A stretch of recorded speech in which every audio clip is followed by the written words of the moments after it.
Morad Batir, l'avocat des parties civiles dans l'affaire de la disparition de Delphine Jobilal, assure auprès des Figaro que l'enquête ne serait pas au point mort. De nouveaux éléments auraient même été versés au dossier. Les investigations pourraient-elles prendre une nouvelle tournure?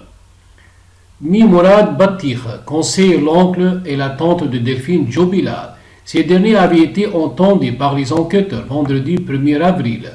L'avocat des parties civiles a été interrogé par nos confrères du Figaro.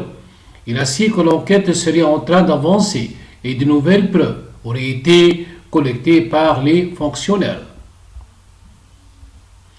Que seraient les nouveaux éléments?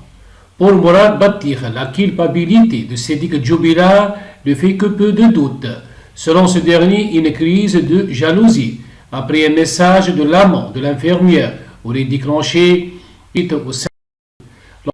L'enquête serait loin d'être au point de mort. Si les nouveaux éléments versés au dossier, l'avocat évoque une analyse psychologique de Sédic Jobilal. Les fouilles seraient toujours en cours, mais dans une toute autre zone que la ferme brûlée de Cagnac. Toujours selon la défense des parties civiles, le fils du couple aurait entendu une dispute. L'enfant indique avoir, quelques minutes après s'être couché, entendu sa mère hurler, puis crier « Arrête, arrête !» précise-t-il à nos confrères. Par ailleurs, les clefs et le sac à main de Delphine Jobilal auraient été retrouvés dans le domicile conjugal. Ce nouveau fait rendrait la piste de la sortie nocturne extrêmement douteuse. Une version contestée par l'avocat de Sédic.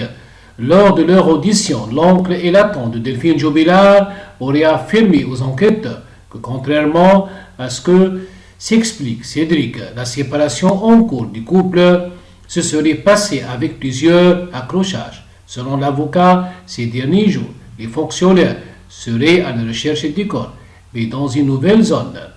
Des drones en capacité de détecter des ossements humains seraient même utilisés. Interrogé par le Figaro, Jean-Baptiste Allary réfute cette interprétation du dossier. Pour rappel, Sédic Jobilal reste présumé innocent dans cette affaire.